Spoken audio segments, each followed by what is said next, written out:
Bonjour à tous et je suis très heureux de vous retrouver. Aujourd'hui, je vous fais une vidéo sur Efinity, blockchain Efinity sur Polkadot, qui correspond à un autre projet qui existe déjà sur la blockchain Ethereum et qui s'appelle Engine.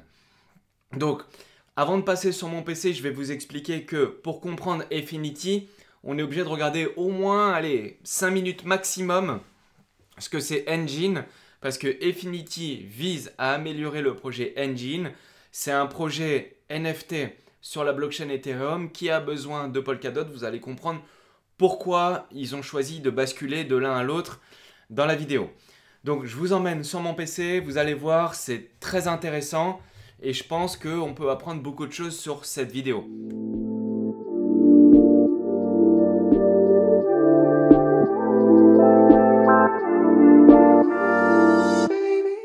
Comme vous pouvez voir à l'écran, le projet c'est Efinity. Il y a un article qu'on a réalisé avec la team sur polkafrance.fr et vous pouvez le retrouver directement dans la description, je vous le mets. Pour vous parler de Engine rapido avant de vous parler de Efinity, ce qu'il faut comprendre c'est que Engine c'est un projet qui est là depuis longtemps, très longtemps. Et quand je dis longtemps, c'est-à-dire qu'ils sont là depuis 2009. Donc ça fait déjà 13 ans qu'ils sont en train de travailler. C'est pas un projet qui vient d'arriver comme ça en claquant des doigts du jour au lendemain. Ils sont là depuis longtemps, ils ont beaucoup de clients et vous allez comprendre pourquoi et comment. Donc comme je vous disais, c'est une plateforme de NFT, donc ils apportent du service dans le domaine des NFT. Et quand je dis NFT, c'est au sens large, c'est-à-dire que ça peut être d'un point de vue artistique, ça peut être d'un point de vue des jeux vidéo, ou ça peut être d'un tout autre point de vue du style musical et autres. Donc ce qu'ils ont fait, Engine, ce qu'il faut comprendre, c'est qu'ils ont fait plusieurs solutions. Si vous cliquez sur Product, vous voyez qu'ils ont créé un wallet crypto où dedans vous pouvez aussi gérer vos NFT, acheter vos NFT, envoyer, etc. Vous allez comprendre ça, pourquoi je vous parle de ça après. Ils développent Efinity, mais ça va être juste après. Et en plus de ça, il y a une plateforme et il y a une marketplace qui fait que dessus, vous pouvez acheter et vendre des NFT qui sont proposés par les clients de Engine. Et quand je dis clients, en réalité, la majeure partie, c'est des jeux vidéo. Donc ce que je vais faire, c'est que je vais vous montrer grosso modo à quoi ça ressemble. Et vous voyez que qui sont leurs clients. Donc on voit par exemple, il y a Microsoft, ils ont fait un jeu, Azure Heroes, Lost Relic, Nine Lives Arena, Age of Rust, The Six Dragon. Et vous voyez, il y a des jeux, il y a beaucoup de jeux. Hein. C'est pas un petit truc où... En fait, ce qu'il faut comprendre dans ce projet-là, c'est que le projet, il est là déjà depuis longtemps. Donc, il a déjà réussi à faire sa place depuis longtemps. Donc, il a déjà des clients. Et donc, la proposition qu'il va modifier avec Efinity va être proposée à tous ses clients. Donc, l'utilisation, ils l'ont. C'est un projet qui est déjà très utilisé. Vous pouvez voir qu'ils ont créé plus d'1 milliard d'actifs. Donc des NFT et autres, et ils en ont bloqué plus de 12,4 millions. Mais ils ont fait aussi un wallet où dessus il y a du flux, et non seulement il y a du flux, mais les NFT qui sont créés, qui sont déposés sur la plateforme que vous pouvez voir là, vous voyez que là sur la marketplace, la plateforme, il y en a 17 000 en vente. Donc sans compter tout ce qu'il n'y a pas en vente.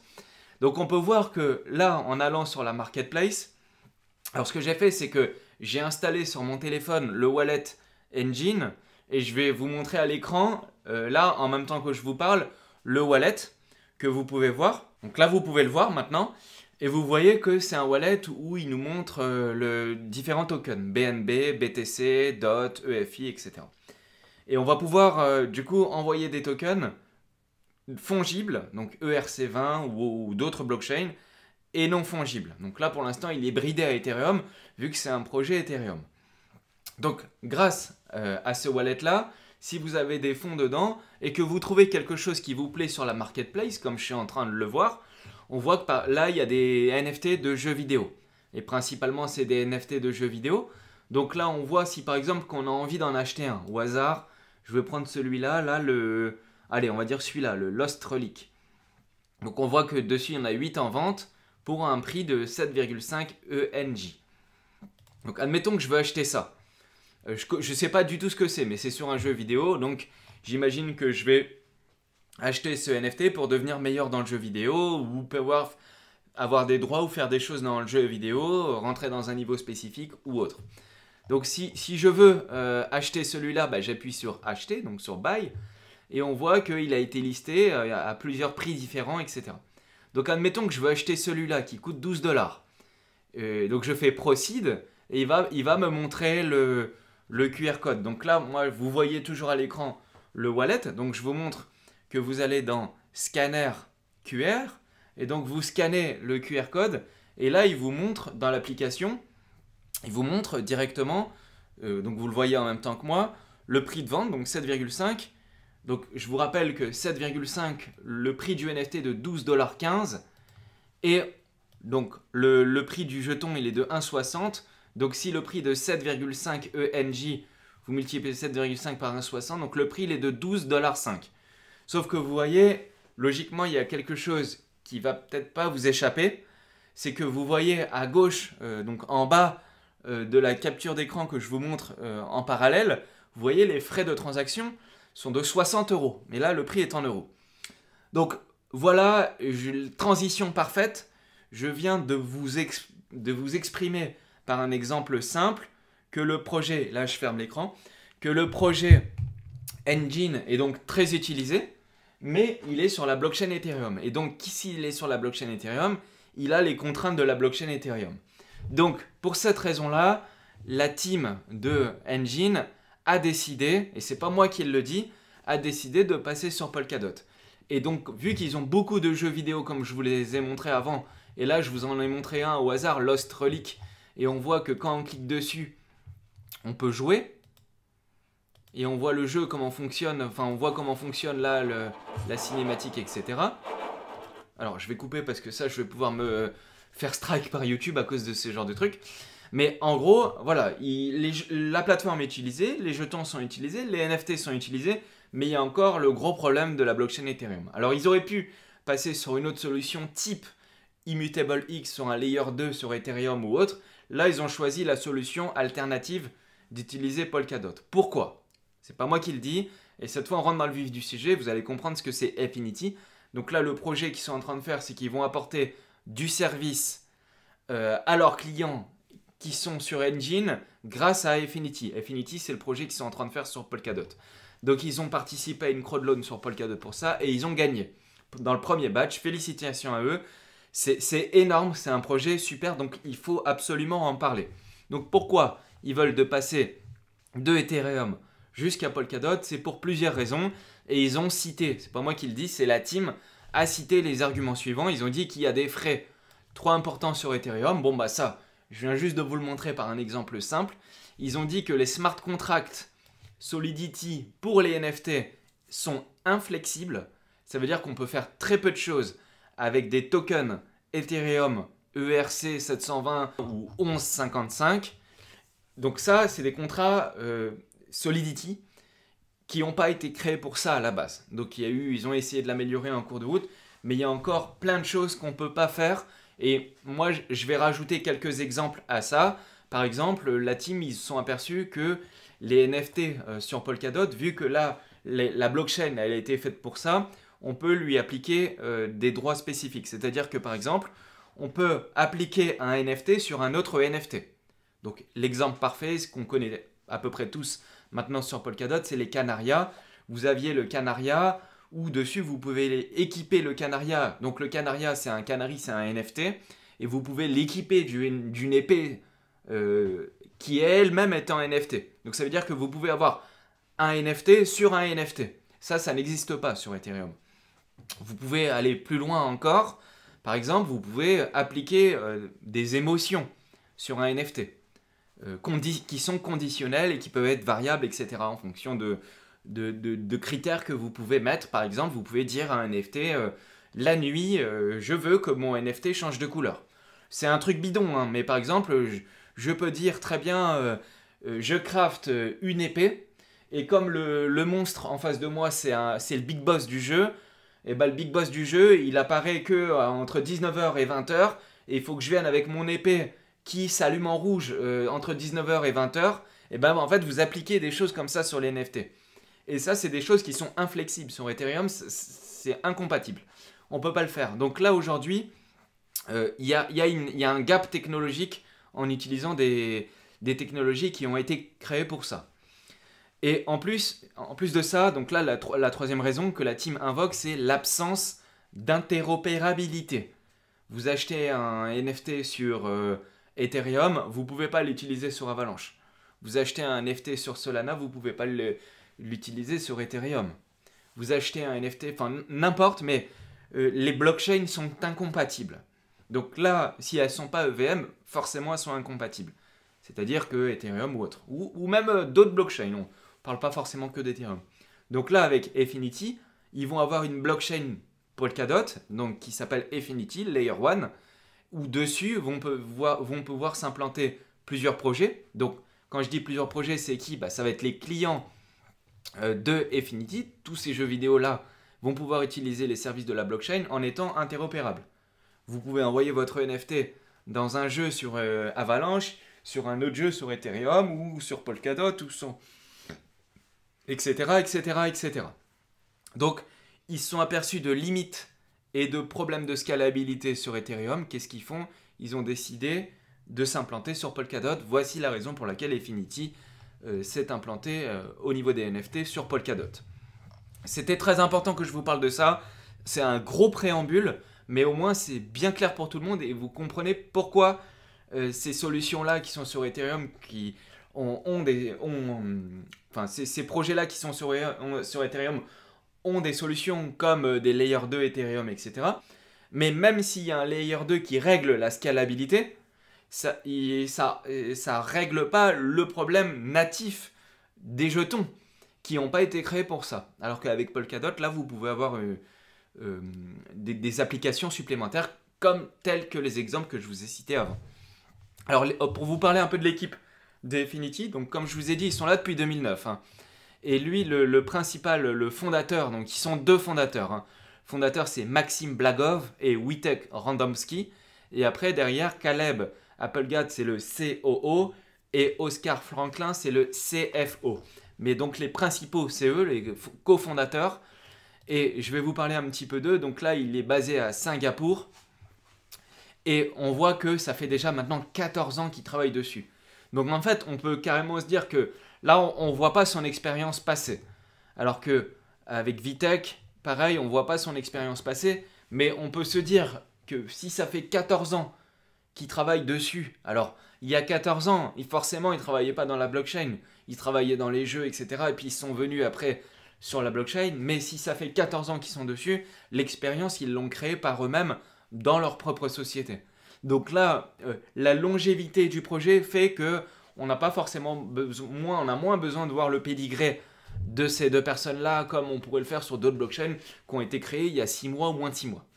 Forcément, puisque eux, ils sont là depuis longtemps, leur projet, le token est sorti, donc la majorité des jetons ont été donc distribués, il y a 1 milliard de jetons, ils sont là depuis longtemps, et on voit que le token, il est bien valorisé. La capitalisation est de 1,5 milliard. Et l'utilisation de leur projet est utilisée déjà. Donc on peut voir que, par contre, au niveau scolaire, il a fait l'université de Sydney en Computer Science. Donc Computer Science, c'est en informatique. Et donc là, on est bien dans le bon domaine. Et puis si on parle du cofondateur, qui est lui le CTO, qui est lui le responsable technique, j'avais dit qu'ils avaient très peu d'expérience, mais c'est normal puisque ça fait 14 ans qu'ils bossent dans leur projet. Par contre, on remarque que quand on creuse sur ce personnage-là, Wojtek Radomski, en fait, on se rend compte qu'il est lui-même à l'origine de la technologie ERC 1155. C'est-à-dire que c'est la technologie qui a permis à Ethereum de faire fonctionner les NFT. Donc ce gars-là, si lui-même il a créé la technologie sur Ethereum, enfin il a participé à créer la technologie sur Ethereum qui participe à faire fonctionner les NFT, et qu'il a jugé, c'est pas moi qui juge, c'est lui qui juge, il a jugé que sur Polkadot il allait pouvoir faire plus de choses, je pense que lui, il y a une bonne raison. Donc s'il y a une bonne raison, et qu'il a travaillé à ce processus-là, je pense qu'on peut concrètement lui faire confiance. Donc la qualité de ces personnes-là, qui ont pas beaucoup d'expérience avant ce projet-là, mais ils ont participé à carrément construire le protocole sur le domaine des NFT, je pense qu'ils sont en mesure de proposer un projet avec une valeur qui est importante, surtout qu'ils ont déjà les clients. Rappelons-nous, c'est intéressant. Et vous allez voir maintenant, alors je passe pour les deux autres, mais ils sont tout à fait compétents. C'est juste que sinon la vidéo va durer beaucoup trop longtemps. Donc pour vous parler du projet Efinity, et vous allez comprendre en rentrant dans les détails un peu plus précis, qu'ils vont pouvoir apporter plein de nouvelles choses et je vais vous donner des exemples de ce que eux ils ont prévu, sans compter que d'ici là, il y a peut-être eu des nouvelles choses qui sont arrivées dans leur boîte à outils, dans leurs idées qu'ils allaient proposer à leurs clients, les jeux vidéo. Parce qu'il y a des jeux vidéo auxquels vous pouvez aller voir sur le site de Engine et vous pouvez jouer. Hein. Ça fonctionne déjà. Ça fonctionne déjà bien leur NFT. Donc là, ils vont mettre en place une blockchain Layer 1 pour les NFT. On peut dire que leurs confrères ou leurs concurrents, ça va être Unique Network sur la même thématique. Sauf que eux, ils ont un historique quand même plus élevé. Ils ont prouvé déjà plus de choses. Ils démarrent pas de zéro. Ils ont déjà un token, ils sont déjà là depuis longtemps. Et du coup, là, ils expliquent comment ils veulent faire fonctionner la blockchain, etc.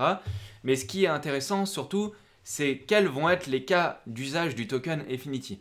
Donc là, ils vont permettre de payer les frais de transaction, de voter lors des événements, puisque sur les NFT, il y a beaucoup de ce genre de choses, d'événements ou de gouvernance du côté de la blockchain Efinity. Et ils vont pouvoir maintenir la liquidité des tokens fongibles et non fongibles. Donc vous allez toujours pouvoir avoir une liquidité pour acheter et vendre des NFT ou pour acheter et vendre des jetons. Donc ils vont proposer de mettre leurs jetons sur des plateformes décentralisées, etc. Mais à la limite, ça, c'est peu important. Ce qui est important, c'est que là, on rentre dans le vif du sujet, c'est que direct, ils ont prévu de faire un bridge qui est cross-chain. Ça veut dire que le ERC 1155, dont le fondateur avait participé à la création de cette norme, ils vont créer un bridge. Donc là, actuellement, il y a un Snow Bridge qui est en cours de préparation pour passer d'un token Ethereum à un token Polkadot. Ils vont utiliser la même technologie, mais ils vont l'adapter. Au lieu de le faire en ERC20, pour Ethereum, jetons fongibles, là, ils vont le faire pour des jetons non fongibles. Donc, ils vont faire le même bridge, mais pour les NFT, si vous voulez. Donc là, c'est pour les NFT, et ils vont créer un bridge pour pouvoir balancer des NFT d'une blockchain à une autre. Et ça, c'est génial, parce que là, on n'est pas dans le cas d'utilisation d'une plateforme de NFT, type, par exemple, une qui est connue sur Polkadot, c'est Tofu NFT, où là vous avez plusieurs chaînes qui sont disponibles et que vous pouvez utiliser sur la plateforme. Là, on va vous proposer des tokens qui sont cross-chain et pas multi-chain. Ça veut dire que vous avez un NFT, et ben vous allez pouvoir le convertir. Vous avez un NFT sur Efinity, vous pouvez le convertir et l'envoyer sur Ethereum ou sur n'importe quelle autre blockchain. Alors que sur les plateformes multi-chain qui existent déjà encore aujourd'hui, c'est que là, vous arrivez avec un wallet différent et vous vous connectez pour faire des échanges. Mais le NFT, il n'est pas converti, il reste bloqué sur la blockchain prévue. Et là, il vous explique comment ça fonctionne, mais de toute façon, peu importe, parce que les bridges, on sait déjà comment ça fonctionne si vous nous suivez depuis un moment. Donc, ce qui est bien, c'est que là, les bridges, ils vont les étendre. Alors, il faut noter que quand vous passez un token dans un bridge, il n'est plus dans la blockchain mère. Il est dans la blockchain de destination. Par contre, si au moment, il peut y avoir des cas où sur la blockchain mère, il modifie le paramètre du NFT pour le rendre non déplaçable, du coup, il y aura toujours un module qui va permettre de mettre à jour et de figer les paramètres en fonction des besoins.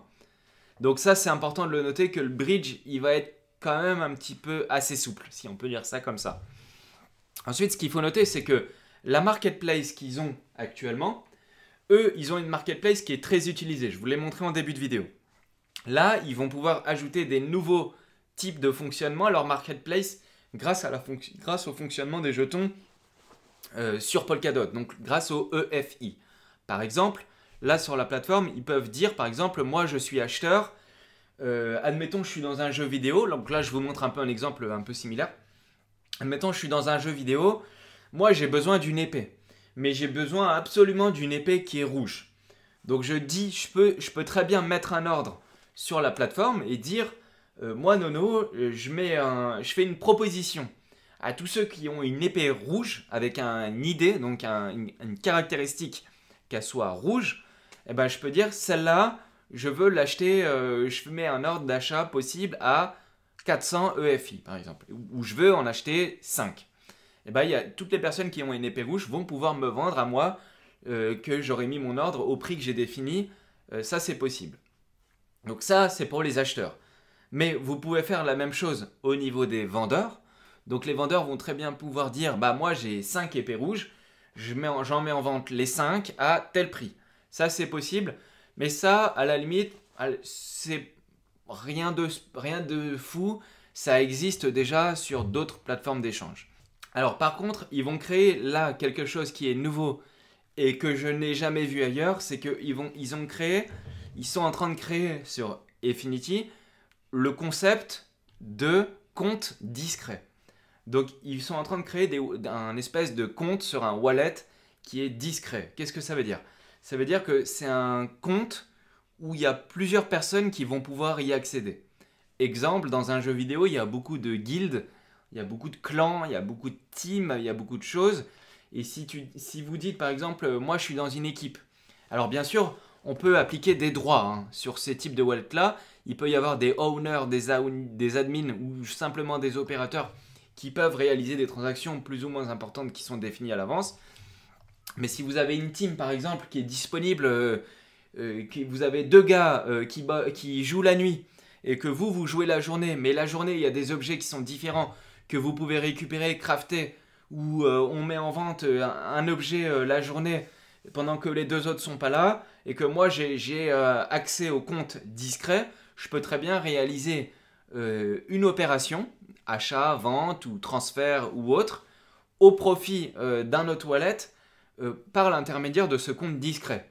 Ça veut dire que, admettons, vous jouez à League of Legends, vous êtes 5 dans une équipe, vous avez des objets type skin ou autre que toute l'équipe a des vues dessus, vous voulez absolument ce skin et par contre votre team elle n'est pas dispo et un des membres de la team a la possibilité de l'acheter parce qu'il l'a vu sur le marché et c'est ultra rare mais il n'a pas accès au fonds, etc. Et ben avec un compte discret, il peut prendre des actions au nom de la team avec laquelle il est. Et donc du coup il peut acheter par exemple les 5 skins et du coup le soir quand les joueurs vont arriver, donc là ils ont donné l'exemple de Alice et Charles et l'exemple que je vous donne il est un peu différent mais ça illustre ce qu'on va pouvoir faire. Bah, le soir les joueurs qui ont l'habitude de jouer le soir ils vont pouvoir récupérer le skin grâce à ce compte discret. Et donc ça par contre ça n'existe pas et ça c'est une excellente nouvelle. En plus de ça, quand vous voulez faire des transactions, vous pouvez décider qui va payer les frais sur les NFT.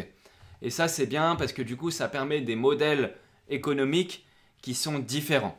Et puis ensuite, vous avez dans le même genre, donc de ce type de compte discret dans le même genre, vous avez des fuel tanks. C'est-à-dire que c'est des comptes qui sont là uniquement pour payer les frais de transaction. Et vous pouvez décider qui est-ce qui va payer les frais de transaction. Est-ce que c'est les clients qui payent les frais de transaction ? Est-ce que c'est le projet qui va payer les frais de transaction? Est-ce que c'est le jeu qui vous offre les frais de transaction? Tout ça, c'est modifiable grâce à ce type de caractéristiques de token-là. Par exemple, un fuel tank, donc ce fameux compte discret qui va payer les transactions, il peut établir une whitelist de types de transactions. Par exemple, tous les achats sont gratuits. Ou les types de tokens ou de tags. Par exemple, on va dire toutes les épées rouges ne payeront pas de frais, par exemple. Mais on peut appliquer plein de scénarios différents grâce à ces technologies-là. Et du coup, ça permet de faire plusieurs choses et ça peut être configuré par les propriétaires, comme je vous avais montré avant, par les personnes qui auront eu le droit. Et en plus de ça, ils peuvent aussi mettre un mécanisme de multisig. Par exemple, si vraiment la transaction elle est trop élevée, ben on va dire il faut par exemple 2 admins qui viennent en même temps valider la transaction pour acheter tel skin parce qu'il a dépassé un prix qui est beaucoup trop élevé. Ça, c'est possible aussi à mettre en place. Ensuite, dedans, avec plusieurs NFT, vous allez pouvoir fusionner plusieurs NFT pour faire d'autres NFT. Par exemple, vous prenez un NFT comme il vous montre là, du bois, du gold, de l'argent et un diamant, ça vous fait une épée en diamant. Vous voyez, donc en fait, on va pouvoir travailler comme ça sur les NFT Et ça, aujourd'hui, ça, c'est pas possible. Alors, c'est peut-être possible, mais il y aura des mécanismes beaucoup plus compliqués pour ça, où ça va multiplier le nombre de transactions. Et vu les transactions, vous avez vu en début de vidéo que juste pour envoyer ou acheter un NFT, ça coûte 56 $. Si vous devez envoyer 4 NFT, brûler les 4 NFT pour en récupérer un cinquième nouveau, tout de suite, ça vous emmène à 350 $ de frais sur Ethereum.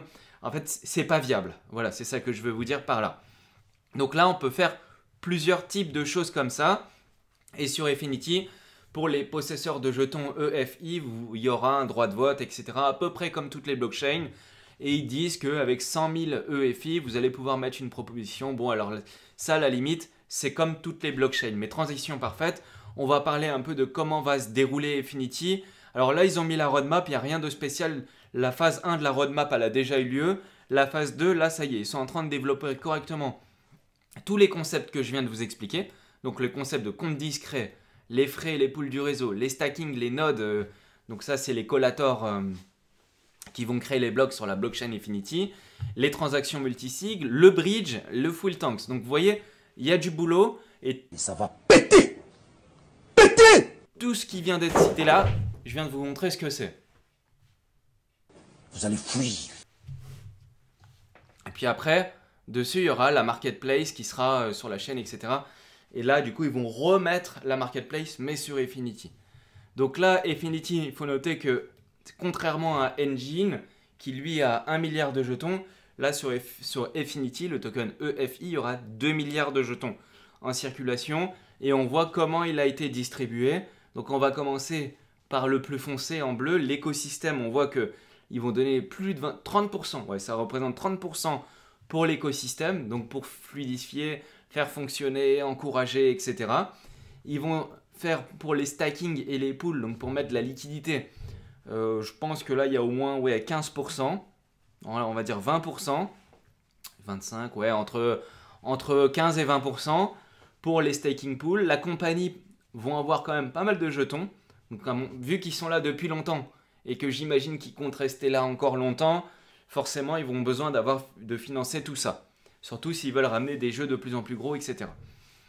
La team aura une partie. Et puis après, en vert, ce sont les investisseurs. Donc, il y a très peu de jetons pour les investisseurs. La moitié qui reviendra au final à être redistribuée de manière plus ou moins souple dans l'écosystème.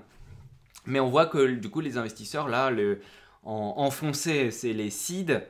En moins foncé, le deuxième, là, c'est les early, après stratégique et après public sale. Et sur ce token-là, il y a eu une vente sur CoinList en juin 2021. Et pareil, je sais que vous, dans la communauté, il y en a plein qui ont participé. Et maintenant, vous savez ce à quoi vous avez participé si vous n'aviez pas eu les infos avant. Alors, on voit aussi qu'il y aura une inflation annuelle qui sera la première année de 3%, donc assez raisonnable. Et après, c'est même pas 3, c'est 2,85%. Et chaque année, l'inflation va être réduite. Et ça, c'est bien, parce que quand il y a une inflation trop importante, ça impacte négativement le prix. Donc, c'est toujours bien d'avoir une inflation qui est plutôt faible pour pouvoir gérer tout ça. Donc, c'est bien, les collators vont pouvoir être récompensés. Et derrière, en même temps, il y aura une diminution au fur et à mesure des années. Puis après, là, il vous montre le fonctionnement des blocs reward, où iront la récompense des blocs. Donc, on voit que 70% de la récompense des blocs, donc c'est-à-dire de l'inflation, sera distribuée au collator, donc au pool, 10% à la trésorerie, 10% pour le price discovery pool et 10% pour le fuel tank. C'est-à-dire le fuel tank, j'avais expliqué que c'est un mécanisme pour éviter de payer des frais de réseau. Parce que dans les NFT, vous vous rendez compte que vous faites beaucoup d'échanges de NFT et payer des frais de réseau, on pourrait l'éviter. Et eux, ils ont trouvé ce moyen-là de garder une partie de l'inflation pour payer les frais. Donc là, c'est un projet qui est intéressant. Après, voilà, je vous ai donné déjà tout le détail. Il y aura pas, Efinity n'a pas prévu d'aller sur Kusama. Ça, il faut le noter, ça sera que sur Polkadot. Et on voit que les investisseurs derrière eux sont Harrington, HK, DFG, LD Capital. C'est des personnes qui sont toutefois quand même assez connues. Master Venture, Hypersphere, ouais, c'est des venture capital qui sont connus et qui sont assez respectables dans l'ensemble.